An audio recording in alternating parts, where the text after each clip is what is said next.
non teknis pesantren ulah di pikiran teknis asal betah bae heula di pondok, asal betah bae heulanan teu kudu ngaji geus pokona mah masak teu kudu ka masjid heulanan asal betah bae heulanan ge isinan sorangan aing mondok geus sabaraha bulan ieu dahar bae can ka masjid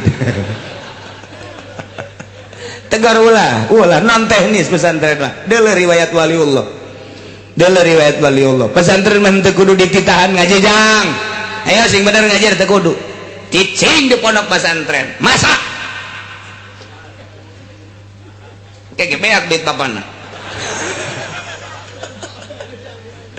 neng sebulan 2 bulan kakarak ngana ka masjid oh berjamaah Allah nongkrong kieu trong ngaji nya kitab naon kitab aing macan boga mulu ka ngaji ya ku kieu ge asal betah bae cenah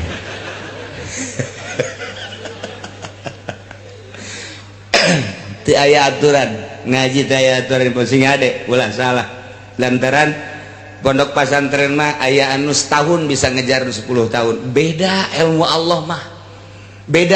mah dikejar sabulan bisa mengejar pelajaran 10 tahun gitulah ya Allah lamun geus mere ilmu ka hiji santri Masya Allah eta mah make teknis-teknis gitu modern tah mah ni mustak kita mudirun tah mah moborot pondok pesantren mah tiba heula sok kira tiba heula ge santri botakan kosdu frustasi ke masjid kabeladi dah geus embungnya sih bau geus kos kitu bae mun babaturan saya eta tanya saya satu kumaha aing bae sapir ka Allah mah teu kudu bisa kecuali ka mall ka Allah paling nya batur aing jeung sia sih telok nya seuh geus satu atuh bararu bentek oh masalah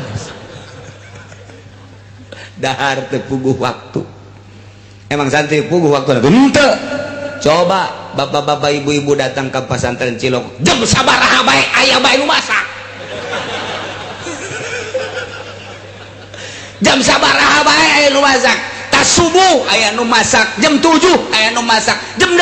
aya nu masak, jam 10 aya nu masak, jam zuhur kiai ka masjid nyana masak. Asar batur ngaji nyana masak penting waya istirahat nyana memasak keneh bae aja dicarekan ku kiai na ulah emang kos kitu pondok mah